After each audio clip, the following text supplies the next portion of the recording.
Well, we're pleased that we were able to separate a little bit in the second half and play much better basketball. I thought we did a nice job of taking what the game was giving us, which was we were getting the ball around the rim. They were putting 2 on the ball screens. I think the scout is out. So we had great reps going against it. I think overall we moved the ball a little bit better today. We had better impulse control where we had some home runs that we could have taken a shot at. We pulled them back and ran offense much more tonight than we have been lately. So we're a work in process. I'm very happy with our guys' actual processes and routines on a daily basis. I think we're getting better despite the stats not showing it right now. I think we're definitely planting some seeds to play good ball soon, hopefully sooner than later. But we're happy with the direction we're going. We're not ecstatic of where we are with our performance right now, but just got to keep pushing forward. Tony? Yeah, Dusty. In the exhibition, Yakel had 31 and 12, and you said the coaches felt like he could have impacted winning more. How do you feel he impacted winning tonight? I thought on the offensive end he was awesome, and our guys did a better job of getting him in his spots, and. I thought St. John's, we did a really good job of finding him in the flow. We weren't stopping to get organized to look for him or run something for him. And tonight, I think just about every dead ball, we ran something for him. At least the intent was for him to create the advantage. And it seems off the top of my head like every time we ran something for him, something good happened. And part of that is we haven't done it, so the other teams haven't scouted Yaks in the mid-post. But that should be a good weapon going forward, especially with his unselfishness. I thought we'll go 5 for 25 from 3. I thought we generated paint-touch threes for the most part with good shooters. And I felt like in the first half they were all straight hitting the back of the rim. So I think those shots are going to drop for us. But we're just trying to be a team that on the nights that they don't, we can still find a way. And so far, how many games we played? 4. So we've found a way to win 4 games, and 3 of them we haven't shot well. And obviously, we haven't been playing a low-level schedule. Wake Forest is a good ball club at TCU. I watched them beat Texas Tech last year at home. They're a good program, good team. And so we're figuring ourselves out why we're able to win. But sooner than later, we have to start playing more efficient offensive basketball. Still on Yakel, you mentioned a couple days ago about looking for your cheat code, and tonight Yakel was perfect within the arc, and also from the free throw line as well. Is he kind of that guy now? Yeah, I mean, obviously he can do a lot of things, and he's still improving daily. I thought he took the open threes that were there. I thought he took the mid-post options when they were there. And then I thought he got to a lot of 50-50 basketballs and came up with majority of them. So I think if you can go 80-20 or 75-25 on 50-50 basketballs, that's pretty good. But he's capable of even more. Defensively, we're still making too many errors for what we can become. Obviously, our defense is pretty good now, but we still have a leap to make on that side of the ball. And I do think our offense didn't hurt our defense as frequently tonight as it has been lately. Dusty, you talked the other day about still figuring out, lineups. I guess what went into tonight's new starting lineup, and was there anything else you learned about any combinations tonight?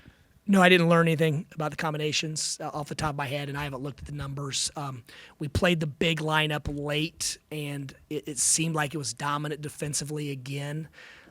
It seemed like it wasn't quite as I don't think there was any rhythm offensively, and we have to fix some things. We know what the issues are. We have to get our guys to do it more frequently. So no, not really. We're going to tinker. I mean, I think Roddy Gale's played as well as, a 4-game sample size. Off the top of my head, he's probably played as well as anyone on our program, and he's coming off the bench. We're just looking for rotations. We're looking for guys that play well together. We wanted to see Merez with that first group tonight versus Adai, and then Adai had missed a practice or so that went into the decision-making process. So, no, we're not married to anything right now. We're still looking for the right combinations and right rhythm, but it might be just a night-by-night basis with this team until we figure it out. It might be 15, 20 games before we do. Yeah, Dusty, speaking of rotations, I think 12 minutes ago in the second half, you had 9 players with double-digit minutes. So, I mean, is that going to be a long-term intent? And can Winters Grady be part as a number 10 guy when he gets healthier with his ankle, I think it was, to be part of that rotation? You know, Winters is in a tough spot because he is an elite shooter. Even the one he missed today, kind of fumbled it and shot it after a shot fake, and I thought it was going in. And so he's going to have moments this year where I think he really impacts the team in real moments that are important. And we have 3 games in 3 days in Vegas, so I could see us in the near future going with a little bit longer, deeper rotation than we do maybe in the first round of the Big Ten tournament or whatever the case. But he's in a tough spot because that's not easy to do. If you don't know when you're going to play, where you're going to play, how much you're going to play, it's tough to stay ready. But it also shows how elite the guys that can do it are. But yeah, I think on any given night we're going to play 8 or 9 for sure. But would he be considered one of your better perimeter shooters from beyond the arc? Yeah, absolutely. There's no one that's seen him shoot the basketball that would argue that he's one of our better perimeter shooters. Yes, he's a lead at that. He's a high level knockdown shooter. LJ gave you some great energy off the bench in that first half, including that one steal he had. He was telling us back here that he was kind of getting back to his roots from high school, that not a lot of people knew him as a defensive player. Did you see those flashes when you were recruiting him in high school? And I guess how much did his impact help you tonight with that first half? Didn't really go as smoothly as the second half. You know, just thinking back to when I fell in love with LJ, and he was good with his AU team, and he played on a very, very good travel team, well coached. They were deep. He actually came off the bench, and so he was a good player. I mean, he played well. But then when we saw him with his high school team, and he had a bigger role, and we just thought, like, this guy knows what it takes to win. And he had some big time matchups, and he really took on the challenge. But if he said he was an elite high school defender, I need to go back and see some of that tape. You know, we only have a limit. We have a limited amount of evaluations, and they must not have been on the same nights. But no, LJ's capable of impacting the game on both ends. I thought in the first half he gave us a real jolt. He changed the game with his energy and his passion. I don't think he played nearly as well in the second half for whatever reason, and we'll look at the film and try to figure it out. But we need him to be impactful player for us if we're going to max out as a group, because he's what we need as well. He's a playmaker. He's a pesky defender. He's strong. He's tough. So he brings a lot of the things to the table that this team needs. Yakel just said that he likes to start games off by maybe passing first and looking for his teammates more. Are you looking for him to be more aggressive early, or are you okay with him sort of going at his own flow?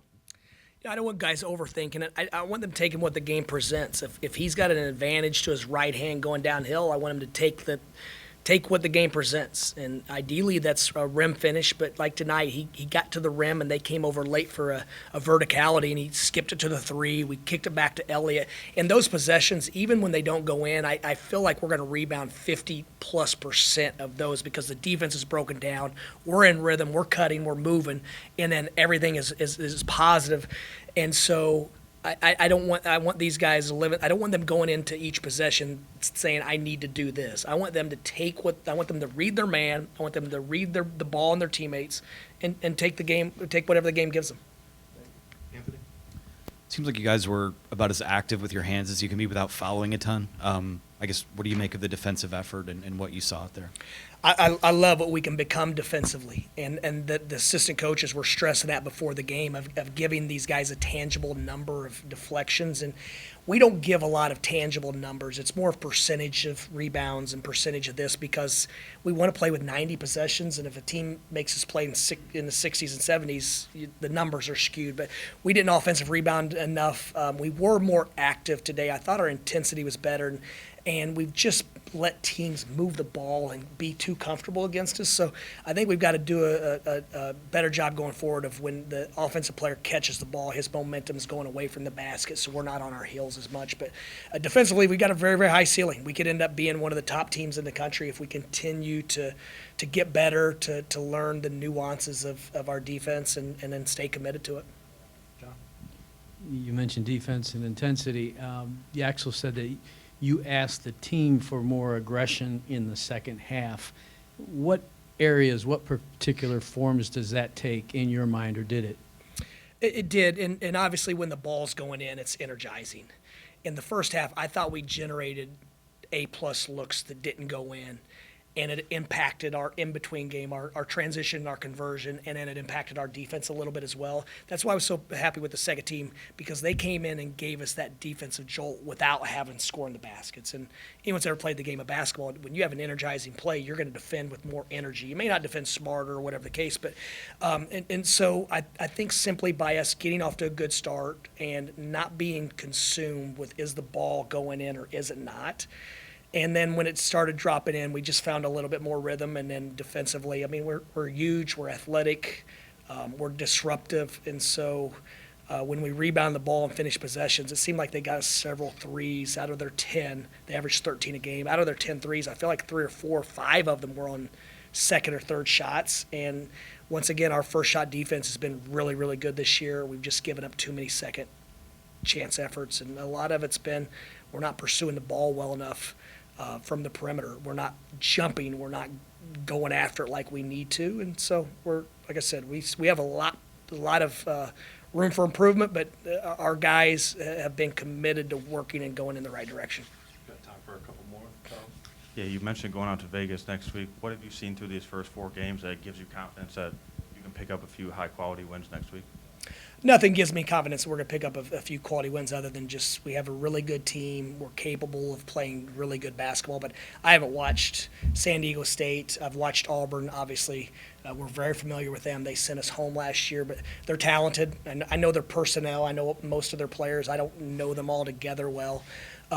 The confidence that I have to go get a couple wins is simply because we have a really, really good staff and really, really good players. That's it right now. You know, now it's time to turn the page and start studying for what we need to do. You've been talking about the defense a lot, and I think right off the tip, Merez kind of had a nice impact on the defensive side of the ball on those first couple possessions. I guess, how does he help you guys kind of set the tone defensively? He's the guy on our team that always gets to the ball. You see his verticalities, how many shots he changes, and those have a residual effect, in my opinion, on the other team. When you get to the rim and a dive blocks your first 2, or Merez goes vertical and blocks your shot, the next time you're a little bit less aggressive, more tentative going to the rim. And so there's never been a film session where Rez hasn't been the quickest guy to the ball on our team. And I think a big part of it, obviously, he's very gifted with his size and athleticism, but his focus and determination and the ability to concentrate every rep is, I think, his separator. So he's going to continue to improve as we get him more involved offensively, but he brings a lot of winning qualities to our team. He's extremely important. Tony, you want to close this up? Yeah, Dusty, just one more on Vegas. I guess, what do you hope to get out of a tournament like this? Hope for some vitamin D. I hope we stay healthy, and I hope these 3 games in 3 days show us what we need to do, continue to do, or do better to win the Big Ten tournament. I know some coaches and programs don't value as much a 18-team tournament this year, 18 last year, 14 against 18 really good teams, winning 3 games in 3 days, a lot of times against Sweet 16, 3 straight Sweet 16 wins or whatever the case. So we want to win the Big Ten tournament again. We want to be in position to compete for it. So 3 games in 3 days gives us an opportunity to prepare like that, to take care of our bodies and prioritize the next game immediately when the buzzer sounds after game 1 and game 2. And then we've got to be able to learn on the fly where we don't have time to practice in between, where we go straight from a game, film session, walk through, and be able to apply things. That's the secret sauce of elite teams. So hopefully we'll see us doing that on the fly. But nonetheless, we are 100% a growth mindset program. We need to be better next week than we are today. We need to continue to learn more about our team, and whether we win or whether we lose, we're not going to be too high or too low, because our season is long and we have a high ceiling. Thank you so much, Coach. Thank you, guys. Thank you.